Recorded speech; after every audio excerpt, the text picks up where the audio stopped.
जी, कल होने वाले इंतहाई अफसोसनाक वाक़या के नतीजे में जो शहादतें हुई हैं, इंतहाई काबिल अफसोस वाक़या था।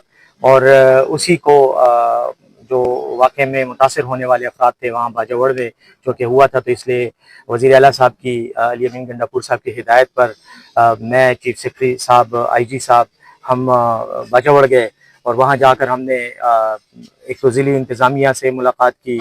उसके अलावा जो अस्पताल में ज़ख्मी थे, कल के हादसे में जो ज़ख्मी इस अस्पताल में दाखिल थे, उनकी इयादत की। और उसके अलावा फिर अवामी नुमाइंदों से भी मिले, कबायली मशरान से मिले, उनके साथ भी तबादला ख्याल किया। और जो आगे आने वाली सूरत हाल है उस पर भी उनसे राय और मशवरे जो है वो डिस्कस किए।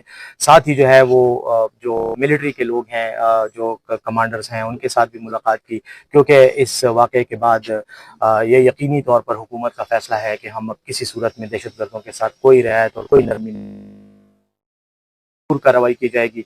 और इसमें तमाम ज़िले इंतज़ामिया, पुलिस, फ़ौज और दीगर जितने भी इदारे हैं, उन सबको एक पेज पर लाकर इंशाल्लाह इन सब के खिलाफ मजबूत और मजबूत कार्रवाई की जाएगी। इससे पहले सर सबसे बड़ा सानहा स्वात का भी आया था, तो सबसे बड़ी तनकीद जो है सूबाई हुकूमत और हेलीकॉप्टर की थी। तो आप हेलीकॉप्टर में स्वात पहुंचे हैं, कैसा लगा आपको? और इस मौके पर आप जी, मुझे यकीन था कि आप यही सवाल करेंगे, बल्कि मैं पहला सवाल यही एक्सपेक्ट कर रहा था। बिल्कुल हम हेलीकॉप्टर ही के जरिए पहुंचे हैं, इसमें कोई शक नहीं है। लेकिन स्वात का जो वाक़या हुआ था वो एक इंतहाई अफसोसनाक वाक़या था। और उस पर उस वाक़े पर उसमें रिलीफ का जो फुकदान हुआ और जो इंसानी जानों का ज़िया हुआ, उस पर ना सिर्फ ये कि कार्रवाई की गई, बल्कि ज़िले इंतज़ामिया ने उस सिलसिले में काफ़ी संजीदा किस्म के इकदाम किए हैं, अफसरान को मुअत्तल भी किया है, इंक्वायरी भी हुई है।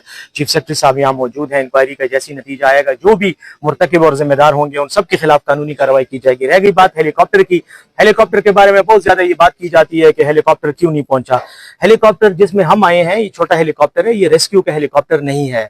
आपको अच्छी तरह पता है कि रेस्क्यू बजाते खुद एक स्पेशलाइज्ड ऑपरेशन होता है, जिसमें उस हेलीकॉप्टर के अंदर वो साजो सामान भी होना चाहिए जो लोगों को बचा सके। हमारे पास ये जो हेलीकॉप्टर है ये छोटा हेलीकॉप्टर है और ये सफर के लिए तो ठीक है, लेकिन अगर जरा सा मौसम भी खराब हो तो उसमें वो सफर नहीं कर सकता। और उस दिन जिस तरह का सर रेस्क्यू के हेलीकॉप्टर का बंदोबस्त भी किया गया था, हो गया था, लेकिन रेस्क्यू हेलीकॉप्टर के पहुंचने से पहले वाक़या रुनुमा हो चुका था।